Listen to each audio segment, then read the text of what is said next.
au pluriel. Alors oui, c'est que je pense qu'il n'est pas possible de parler de croyance en général. On doit toujours la situer, penser en situation. C'est Frédéric Roux qui est cité dans un ouvrage célèbre de Lucien Febvre, Le problème de la croyance au XVIe siècle, qui disait que les croyances morales de l'humanité ont été tout ce qu'elles pouvaient être. Façon de dire qu'on ne saute pas par-dessus son temps. Que même les plus grands génies d'un siècle, si je puis dire, partagent le terreau des croyances communes. Et que Rabelais, à sa façon, lui aussi, partageait les croyances de son temps. Donc il faut toujours les situer et savoir quelle forme nos croyances revêtent, quelle forme nos doutes aussi revêtent en un temps et en un autre. Sartre le disait autrement, mais chaque époque a son mode de croyance et son mode de douter. Chaque époque a une universalité de sa foi et de son doute. Exactement. C'est ça. Mais universalité laisse entendre que du coup, cette foi et ce doute ne dépendent pas d'une culture ou d'un contexte. Si, c'est-à-dire qu'elle dépend de la situation, mais qu'il la vit comme telle, de telle sorte que ça traverse l'ensemble de sa manière de croire, l'ensemble de sa manière de douter. Et aujourd'hui, c'est une suggestion que j'avais faite, d'ailleurs,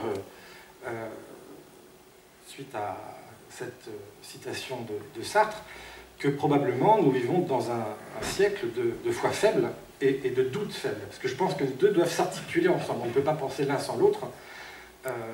Et que de la même manière que nous croyons faiblement, probablement nous doutons aussi faiblement. Qu'est-ce que ça veut dire croire faiblement et douter faiblement? Alors, très simplement, il y a d'abord toute une équivoque du mot croire. C'est quand même un mot qu'on emploie tous les jours, mais pour dire toujours des choses très différentes. Et on peut très simplement lui donner une acception forte et une acception faible. Quand je dis je crois en Dieu, on suggère ici en quelque sorte une foi forte, c'est-à-dire dans le sens d'un engagement, d'une fidélité. Je suis sûr que Dieu existe. Mais lorsque je dis je crois qu'il va pleuvoir, j'énonce ici une probabilité, une conjecture. C'est-à-dire que ici, c'est une croyance en un sens faible, non pas pour exprimer une certitude, mais pour exprimer un doute.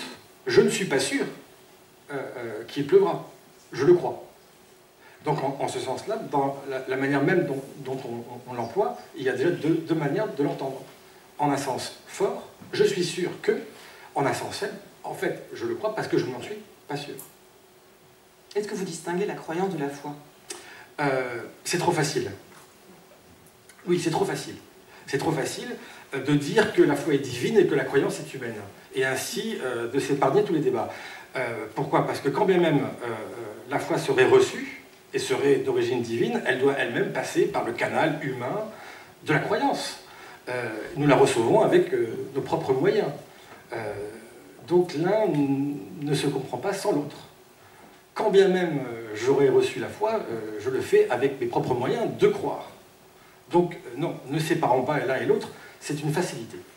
Alors vous essayez, dans votre article, vous établissez des comparaisons entre un siècle et un autre, et on y apprend notamment que le mode de croyance qu'est le nôtre aujourd'hui, de croyance faible, est assez identique en fait à celui qui est celui de Montaigne, par exemple, au XVIe siècle.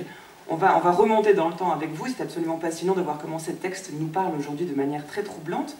Mais avant cela, pour comprendre l'époque qui nous caractérise, on va remonter un peu moins loin, au XIXe siècle, avec un texte capital de Nietzsche, qui affirme tout simplement, si j'ose dire, que Dieu est mort. Écoutons ce texte, c'est un des plus beaux qu'on peut lire sous la plume de Nietzsche dans le Gai Savoir, c'est le paragraphe 125. On transperça du regard. Où est passé Dieu, lança-t-il? Je vais vous le dire, nous l'avons tué. Vous et moi, nous sommes tous ces assassins. Mais comment avons-nous fait cela? Comment pûmes-nous boire la mer jusqu'à la dernière goutte? Qui nous donna l'éponge pour faire disparaître tout l'horizon? Ne faut-il pas allumer des lanternes à midi? N'entendons-nous rien encore du bruit des fossoyeurs qui ensevelissent Dieu? Ne sentons-nous rien encore de la décomposition divine? Les dieux aussi se décomposent. Dieu est mort. Dieu demeure mort, et nous l'avons tué. Comment nous consolerons-nous, nous, assassins entre les assassins? Ce que le monde possédait jusqu'alors de plus saint et de plus puissant, Nos couteaux l'ont vidé de son sang. Qui nous lavera de ce sang? Le dément se tut alors et considéra de nouveau ses auditeurs. Eux aussi se taisaient et le regardaient, déconcertés. Il jeta enfin sa lanterne à terre. Elle se brisa et s'éteignit. « Je viens trop tôt, dit-il alors. Ce n'est pas encore mon heure. Cet événement formidable est encore en route et voyage. Il n'est pas encore arrivé jusqu'aux oreilles des hommes. Cet acte est encore plus éloigné d'eux que le plus éloigné des astres. Et pourtant, ce sont eux qui l'ont accompli. » Camille Riquet, lorsque Nietzsche, Dieu est mort, Nietzsche nous dit, on est en 1887, et Nietzsche laisse entendre que les humains qui ont tué Dieu ne sont pas encore prêts à accepter cette vérité. Qu'en est-il aujourd'hui? Comment lire ce texte aujourd'hui? On ne le reçoit pas de la même façon. Non, parce que je pense que l'événement a été entendu. Ce qui n'était pas le cas probablement au XXe siècle. Texte magnifique, qui n'est pas une pensée de Nietzsche. Je pense que c'est d'abord un constat qui est le nôtre, celui du nihilisme, notre situation, et qui nous décrit. On voit un dément qui cherche Dieu avec sa lanterne malgré la clarté du jour. Je cherche Dieu, je cherche Dieu. En fait, il y a énormément de choses qui se disent dans ce texte. Dément, c'est la traduction d'ailleurs que propose Patrick Bottling. J'aurais préféré l'ancienne, l'insensé, qui traduit donc der tolle Mensch. Toll, c'est la folie, c'est le fou, c'est un fou, l'insensé. Pourquoi? Parce qu'en fait ici, de façon allusive, Nietzsche fait référence au psaume 14 de l'Ancien Testament. Insensé, celui qui dit dans son cœur, Dieu n'existe pas. Insensé, celui qui dit dans son cœur, Dieu n'existe pas. C'est-à-dire qu'à l'époque, il était insensé de dire que Dieu n'existait pas. On pouvait très bien le dire de bouche, mais au fond, on ne pouvait pas y croire. Saint Anselme, Saint Thomas sont tous d'accord pour ça. Ça veut dire qu'en un sens, on ne peut pas dire que Dieu n'existe pas, c'est se contredire. D'où la preuve de Saint Anselme. Il est inclus dans l'essence de Dieu qu'il existe, et donc dire Dieu n'existe pas, c'est une contradiction. Il faut être fou pour le dire. Ce qui est extraordinaire aujourd'hui, c'est que justement, l'insensé a changé de camp. Désormais, celui qui est fou, c'est celui qui continue à dire que Dieu existe, qu'il croit en Dieu, que Jésus-Christ est né, qu'il est mort, qu'il a ressuscité. Il y a une vraie folie à cela aujourd'hui. Hypocritement toléré, socialement toléré, mais peut-être pas davantage. Donc, allusion à Saint Anselme au psaume 14, et allusion aussi à Diogène. On le sait, Diogène était le contradicteur de Platon, et qui allait dans les rues d'Athènes avec sa lanterne pour dire « je cherche l'homme, je cherche l'homme ». Sous-entendu précisément que l'idée d'homme n'existait pas, qu'il ne voyait autour de lui que des hommes concrets en chair et en os, mais que l'homme tel que Platon le définissait n'existait pas. C'est-à-dire que sa recherche vaine était, ou valait, réfutation. L'insensé de Nietzsche, c'est la même chose. Je cherche Dieu, je cherche Dieu, ne le trouvant pas, cela vaut réfutation. Alors que Saint Anselme disait, il suffit de le trouver pour le chercher. Pour le trouver. Donc c'est une affaire de goût, c'est pas une affaire de raison. Les temps ont changé.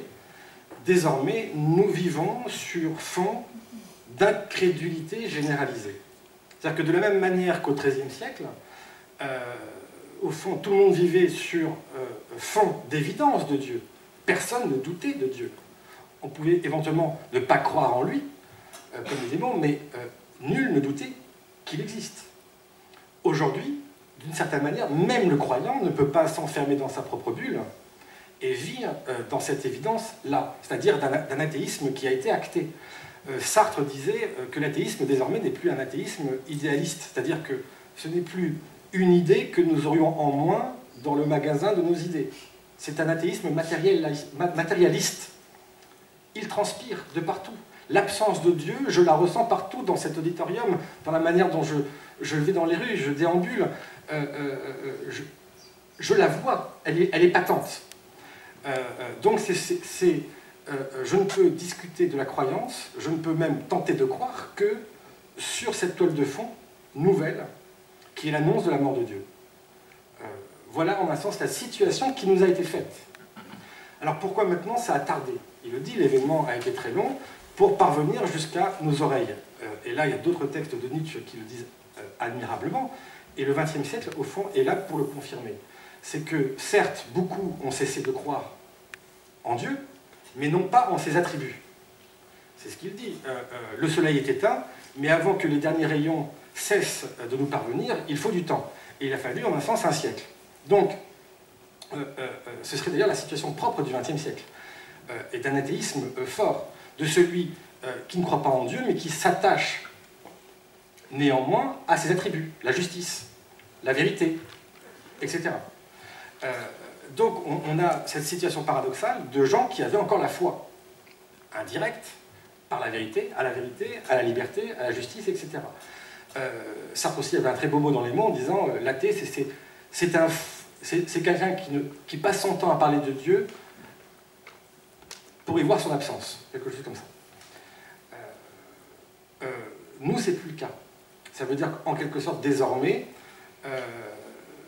le soleil s'est éteint, même les attributs de Dieu ne sont plus des valeurs auxquelles on peut croire, ni la vérité, ni la justice, ni rien. C'est d'ailleurs un petit peu le constat que fait désormais, on aura l'occasion d'en parler peut-être à la toute fin, Gianni Vattimo. C'est que toutes ces valeurs qui étaient jusqu'ici très fortes se sont elles-mêmes affaiblies. La vérité, elle-même, s'est affaiblie.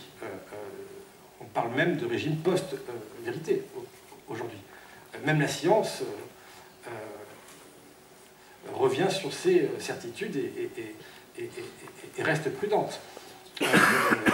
La morale, c'est pareil. Le bien et le mal, ce sont autant de valeurs qui se sont affaiblies. Jusqu'ici, même la morale laïque, au fond, ressemblait à s'y méprendre à la morale chrétienne. Aujourd'hui, le décalogue, les 10 commandements, est contourné de bien des manières. On a affaire aussi ici à une morale plutôt affaiblie. Par l'avortement, l'euthanasie, en tout cas, il y a plein de manières pour contourner ce qui, jusqu'ici, était formellement une interdiction. On pourrait en dire de même du pouvoir, de la démocratie, qui est une manière de désacraliser le pouvoir, etc. Bref, désormais, notre situation est une situation de faiblesse où il est difficile de croire. Nous, c'est nous autres occidentaux. Nous autres occidentaux. Oui, oui. Bien sûr. Et nous nous posons d'autant plus maintenant... Chrétiens. Ou pas seulement. Chrétiens. Chrétiens. Et évidemment, nous nous posons d'autant plus la question que viennent, depuis la fin de la colonisation, des religions venues d'Orient, dont la foi est forte, et qui nous obligent nous-mêmes à nous interroger sur la nôtre. Et d'ailleurs, le plus souvent, nous nous interrogeons mal pour cette raison même. C'est-à-dire pour des raisons d'opposition. C'est-à-dire que finalement, dire, mais moi, que suis-je? Qui suis-je? Ah ben, je suis chrétien. Vous voyez, je pense que c'est aussi une très mauvaise manière de s'interroger sur la question. Mais si on dissocie croyance et religion, comme on l'a fait en religion en Occident, de la religion chrétienne, et je dis déclinisme, mais vraiment au sens presque numérique du terme, est-ce qu'on peut en déduire un affaiblissement de la croyance? Peut-être y a-t-il tout simplement d'autres manières de croire qui seraient plus individuelles, plus variées, que certes, aujourd'hui, la religion n'est peut-être pas autant qu'elle l'était avant le ciment de notre société, mais premièrement, ça ne veut pas dire que et la justice et la vérité et la politique est forcément faiblie, c'est-à-dire qu'il y a une autre manière d'investir ces valeurs que de passer par la religion. Mais ça peut être très bien. Et deuxièmement, que la croyance soit toujours aussi vivace. Peut-être on croit en autre chose qu'en Dieu, ou en un autre Dieu, ou qu'on y met un autre terme. C'est très difficile de sonder la nature et même disons le degré d'expansion de cette croyance, dans la mesure où justement c'est très intime. Il ne faut pas confondre croyance et religion, quoi. Je suis d'accord, et ça me serait difficile, effectivement, de sonder les reins et les cœurs de chacun, puisque ça, c'est une supposition, éventuellement, qui ne regarde que moi, finalement. Mais m'interrogeant, j'estime aussi peut-être faire symptôme, et quand je lis tel ou tel de mes contemporains, je m'y retrouve. Donc je ne suis pas sûr que cet étalage de croyances qui nous est offert soit le signe d'une foi vigoureuse. D'ailleurs, tout a changé de la manière même dont on croit, puisque, comme vous l'avez dit, jusqu'ici, la croyance était commune, faisait consensus. Au fond, on croyait pour faire comme tout le monde. Aujourd'hui, on croit pour faire comme personne, c'est-à-dire pour faire témoignage de sa singularité. puisque c'est devenu un acte de décision. Dans le grand marché des croyances qui nous sont offertes, puisque désormais les religions sont transnationales, on a la possibilité d'être bouddhiste, chrétien, musulman, et on se sert avec son caddie pour faire son propre credo. C'est-à-dire que c'est devenu un acte subjectif qui exprime sa subjectivité. Ça, vous le déplorez? Je ne le déplore pas, je le constate. Je le constate. Sauf que cela suppose une certaine réflexivité et probablement aussi une certaine forme de distance par rapport à sa propre croyance. On ne me fera pas croire le contraire. Sartre le disait à sa manière, mais la croyance n'est véritablement efficace, probablement aussi vigoureuse, lorsqu'elle s'ignore elle-même. Sinon, elle devient mauvaise foi. C'est-à-dire que si croire, c'est effectivement savoir qu'on croit, alors au fond, ça veut dire qu'on ne croit plus. C'est ce que disait Sartre. C'est-à-dire qu'on est de mauvaise foi. Pourquoi? Parce que sitôt que je sais que je crois, je sais que cette croyance n'est plus que ma croyance, que c'est moi qui la soutiens, par un effet de ma volonté. Donc je la relativise. Donc, inévitablement, de croyance forte qu'elle pouvait être, je la dévalue et elle devient croyance faible. Je sais que ce n'est qu'une croyance, qu'elle est relative, que c'est en quelque sorte moi qui la supporte, qui la soutiens, de toute ma subjectivité. Ça veut dire je constate, c'est une croyance faible. Ça veut dire que la croyance a toujours partie liée avec la raison ou la connaissance. Vous identifiez croyance et doute. Hein, vous dites effectivement que, en tout cas, nous vivons dans une époque de croyance faible et de doute faible. Oui. Dites-vous, ça veut dire qu'il y a comme un écho entre ce en quoi nous croyons et ce que nous savons. C'est-à-dire que peut-être plus nous doutons, moins nous croyons. Oui, c'est-à-dire que l'autre erreur qui a été commise, c'est de croire que doute et foi étaient en inverse proportionnel. C'est, à mon avis, l'erreur de Spinoza, mais Ariel Suami peut-être Ariel Suami, que je recevrai cette semaine, me contredira. Sur Spinoza. Mais en gros, plus on croit, moins on doute. Je pense que c'est le contraire. Et que si on a tant de mal à croire aujourd'hui, c'est qu'on a tant de mal aussi à douter. L'athéisme, à vrai dire, est derrière nous. Le militantisme athée est derrière nous. L'athéisme a fait son œuvre de décrédibilisation de la religion, et maintenant nous n'avons plus toutes ces raisons fortes de douter comme nous pouvions les avoir. Donc, à défaut même de raisons fortes, il n'y a pas davantage d'athéisme, doute fort, qu'il n'y a, à mon avis, de véritable foi forte. C'est lié. Ce qui fait que notre situation me semble post-athée, comme d'une certaine manière post-religieuse. Foi faible, doute faible. Et les deux s'articulent. Exactement. Indépendamment du reste, c'est un génie, et en même temps, pour moi, un génie, c'est celui justement qui fait plus que représenter lui-même. Il représente toute son époque, il reflète toute son époque. Ce qui m'intéresse à travers Montaigne aussi, c'est tout le XVIe siècle qu'il reprend, qu'il récapitule, lui proposant aussi peut-être une réponse. La situation au fond qu'il nous décrit, c'est évidemment mutadis mutandis, la nôtre. C'est-à-dire une situation de foi faible et de doute faible. Nous sommes au fond de part en part entre la grande parenthèse rationaliste, celle qui va commencer au XVIIe siècle et qui au fond s'est achevée au XXe. Lui vient avant l'athéisme, si je puis dire, nous venons après. Et cette situation, même si elle est quelque peu inversée, est aussi la nôtre. En quoi Montaigne fait-il symptôme? C'est quoi le XVIe siècle? Le XVIe siècle, le beau siècle, c'est le siècle de François Ier, bientôt le siècle d'Henri IV. C'est le siècle de la réforme protestante et de la guerre de religion, dont Montaigne ne cesse de parler. C'est un siècle de scepticisme, c'est également, parti d'Italie, ce mouvement de renaissance qui va gagner toute l'Europe. Tout ça s'articule. Et tout ça s'articule dans Montaigne. Montaigne nous dit que les nouveautés de Luther, en quelque sorte, sont entrées de plus en plus en crédit et sont venues ébranler toutes nos croyances. Ça veut dire que, d'un point de vue interne, désormais, il n'y a plus de consensus. La guerre des religions, si je puis dire, a révélé les croyances comme croyances. Il y a des protestants, il y a des catholiques.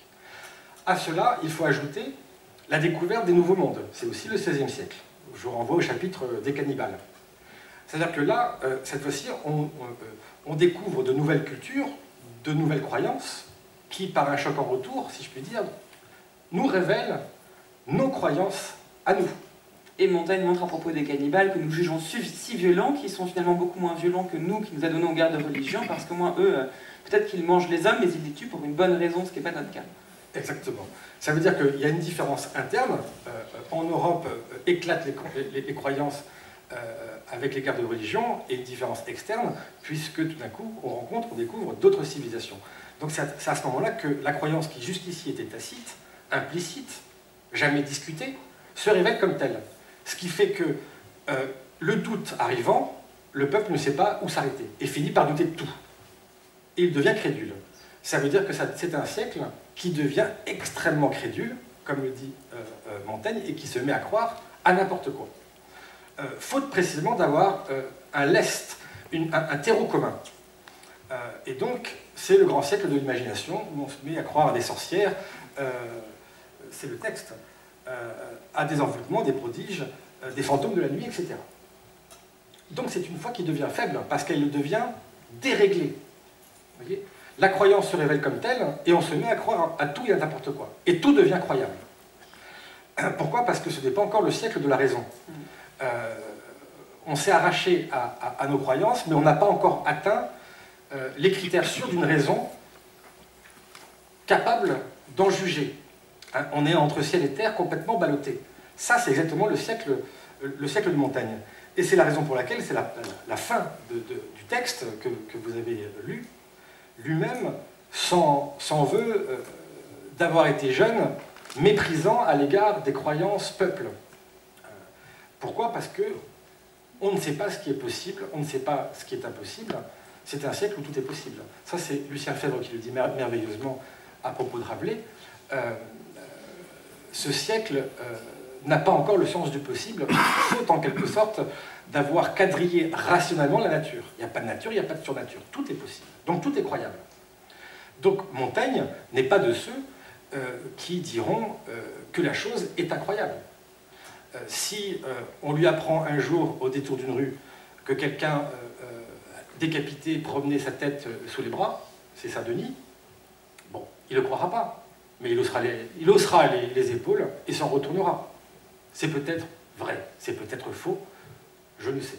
Mais il s'en remet à Dieu à la fin du texte. Il dit quand même, voilà, il faut une chose et deux. Non, justement, on va y revenir, bien sûr, il s'en remet à Dieu. Mais avant de se remettre à Dieu, donc ça, c'est doute faible, foi faible. Scepticisme, provoqué par cette guerre de religion. Sauf que, malgré tout, finalement, Montaigne est beaucoup moins sceptique, qu'il va chercher des moyens pour essayer de réguler autant que faire se peut cet esprit déréglé. D'ailleurs, c'est la thèse de Bernard Sèvres, dans son magnifique ouvrage sur Montaigne, des règles pour l'esprit. Ça veut dire que faute encore d'avoir des règles pour la direction de l'esprit, comme c'est le cas de Descartes, eh bien, il propose des règles supplétives. Essayer de réguler autant que faire se peut cet esprit déréglé, cet esprit faible. Montaigne le dit, hein, nous sommes dans un siècle faible. Je pourrais retrouver la citation. Donc, ce qui nous conduit à la Renaissance, à l'humanisme. Puisque désormais nous ne sommes sûrs de rien, nous sommes sceptiques, eh bien, il va falloir s'en remettre à l'autorité des anciens. Peut-être qu'eux en savaient plus long que nous. Et donc, il va trouver, faute de critères rationnels, d'autres critères, ceux du témoignage, en fonction de l'authenticité de l'auteur qui nous parle.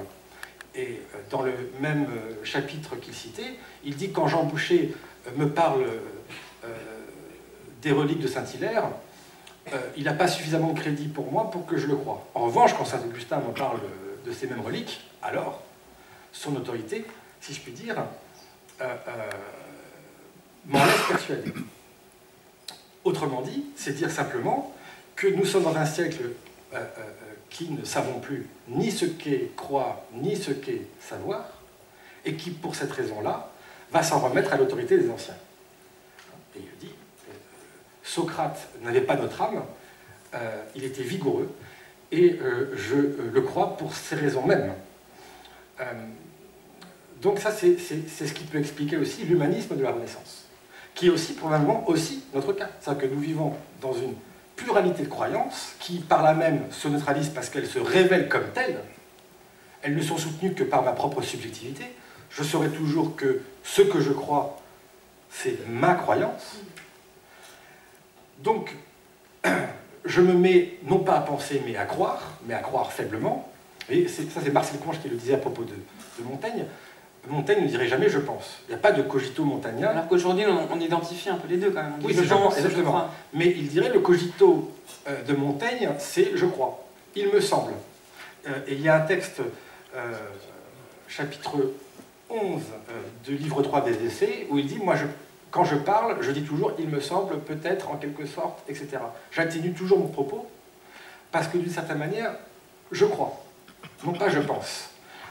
Donc c'est toujours une manière de neutraliser, d'énerver un petit peu ce ton dogmatique qu'on pourrait avoir, que certains ont. D'ailleurs, qui nous fait plaisir parce que ça nous manque tant. Si on écoute Michel Onfray, c'est pas par ce qu'il dit, c'est par le ton avec lequel il le dit. Un dogmatisme et une assurance, mais qui nous fait tellement bien. De toute façon, il est dans la salle. Ah, pardon. Ce que ne fait pas Montaigne. Montaigne dit je n'en sais rien, donc je m'en remets à l'autorité des anciens. Le chapitre s'appelle « Des boiteux ». C'est un boiteux. Alors là, c'est une autre manière de dire que nous sommes tous aujourd'hui des imbéciles. Parce que imbécile, et Montaigne est un imbécile. Imbécile, étymologiquement, c'est celui dont les capacités, à cause d'une infirmité ou à cause de l'âge, ont été rendues insuffisantes. Et du coup, qui a besoin de béquilles. Imbécile, c'est celui qui a besoin de béquilles. Nous avons besoin aussi aujourd'hui de béquilles. C'est-à-dire que quand nous parlons, est-ce que nous avons affaire à des grands philosophes qui révolutionnent le monde? Non. Nous écoutons les chemins de la philosophie, nous écoutons des gens qui parlent des anciens. De la même manière, de Nietzsche, de Montaigne et de tant d'autres qui ont peut-être beaucoup à nous apprendre, à nous qui sommes redevenus enfants sur tant de matière. Je pense, voilà. Mais pas seulement. Là, les philosophes contemporains, il y a aussi beaucoup de... Bien sûr, oui, on nous encourage. Une grande lecture des anciens, mais il y a heureusement des choses nouvelles qui sont produites et comprises. Mais j'espère qu'on va en sortir, mais c'est d'abord un constat, une situation, et qui est aussi la mienne. Et c'est très bien. Mais il y a un regain d'intérêt pour Montaigne qui n'est pas anodin. Pourquoi la plupart des gens très sages aujourd'hui se réclament de Montaigne, sans citer de nom? Pourquoi c'est un été avec Montaigne qui a eu autant de succès, 100 000 exemplaires? On ne citera toujours pas de nom. Mais en même temps, c'est pas du tout un reproche que je peux faire. Mais ça fait symptôme. Pourquoi Montaigne nous parle aujourd'hui, beaucoup plus que Machiavel ou tant d'autres, alors qu'il est dans la même collection? Vous voyez? Ce qui, en plus, nous permet, puisque vous faites le pont avec aujourd'hui, d'interroger, de réinterroger, parce qu'il faut quand même qu'on avance dans notre discussion et dans votre démonstration, les modalités de la croyance aujourd'hui, en les reliant à la question de la foi, et comment les symptômes que vous venez d'énoncer, et qui s'appliquent à notre époque, selon vous en tout cas, seraient compatibles avec une forme une quête de foi. Je pense à un personnage dont vous parlez dans un article qui paraîtra pour la revue Études, qui s'appelle « La figure actuelle de l'agnostique », et vous parlez d'Emmanuel Carrère, l'écrivain qui a écrit un texte qui s'appelle « Le Royaume », composé de deux parties. La première, la crise, évoque une crise qu'il a traversée en 1990, qu'il a vécue comme une crise de ferveur religieuse, et qui s'est révélée après coup n'être qu'une crise. Et la manière qu'a Emmanuel Carrère de raconter, c'est un témoignage vraiment bouleversant, et un livre magnifique. Vous voyez qu'il n'y a pas que les anciens qui nous aident aujourd'hui, qu'on a aussi des bonnes béquilles dans les intellectuels contemporains. Et il me semble très emblématique pour comprendre tout simplement la traduction en termes modernes de cette expérience vieille comme le monde, qui c'est de savoir, de chercher quelque chose en quoi croire. Je vous propose qu'on écoute Emmanuel Carrère raconter cette expérience. Qu'il a donné dit beaucoup aussi. Moi j'ai beaucoup de tendresse pour Emmanuel Carrère et pour ce livre en particulier. D'ailleurs, il se dit lui-même narcissique, égocentrique, mais il est sincère et le dit lui-même. Comme Montaigne, c'est un livre de bonne foi. Et c'est la question que posait Gide. Mais est-ce qu'on peut avoir la foi et être de bonne foi? Est-ce que les deux sont compatibles? Là, il a été de bonne foi pour dire sa difficulté à croire. Parce que ce qui fait la singularité de ce livre, c'est que contrairement à la plupart des témoignages qui nous sont faits, qui sont des témoignages de foi, mon chemin vers Dieu, etc., son témoignage est celui de son échec à croire. Où chacun, nous pouvons aussi nous y retrouver. Je crois, j'ai cru avoir cru, je ne crois plus. Et donc, en cela, il me semble effectivement parfaitement révélateur de notre situation de foi faible et de doute faible. Les textes que vous avez cités le montrent. Le livre est distingué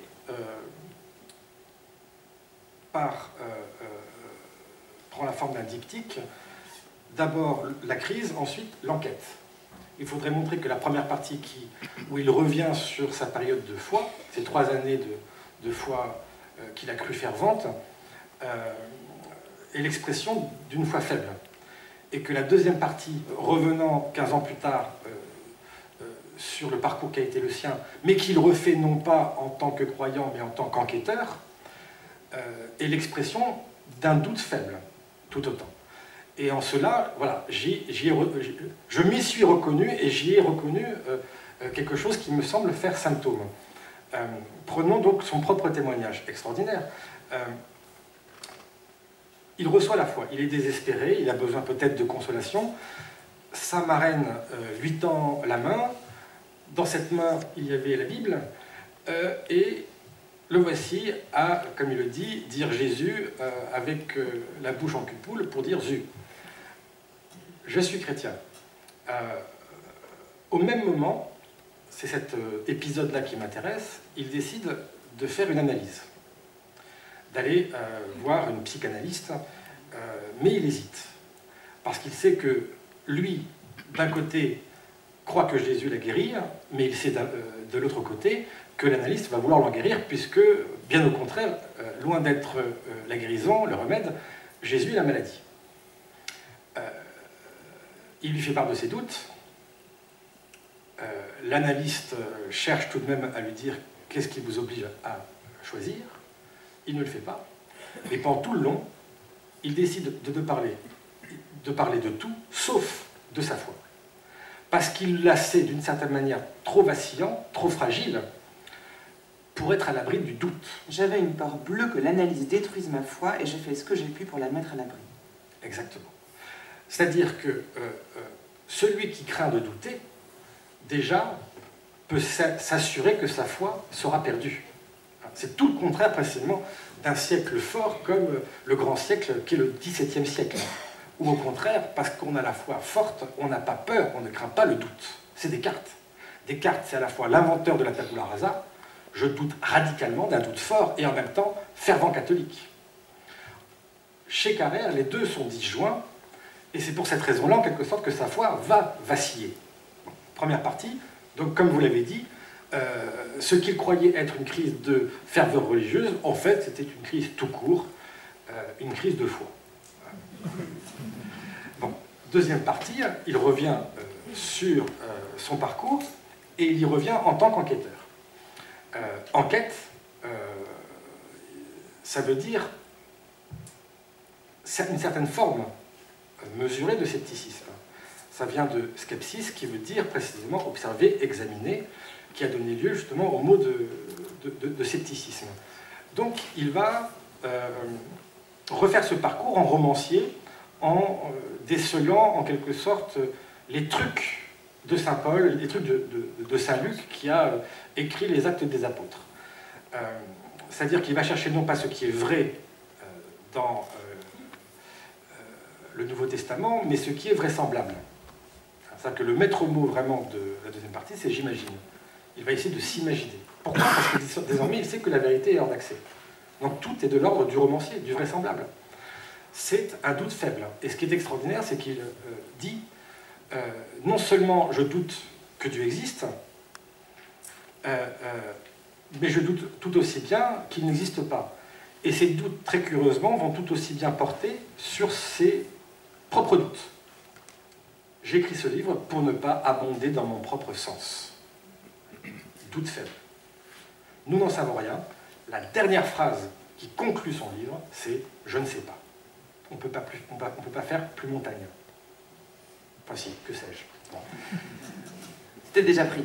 C'était déjà pris. Donc là, on a une parfaite illustration chez Carrère de cette articulation-là, et qui, en même temps, le rend parfaitement sincère. Puisque, comme vous l'avez dit, ce sont des choses très intimes.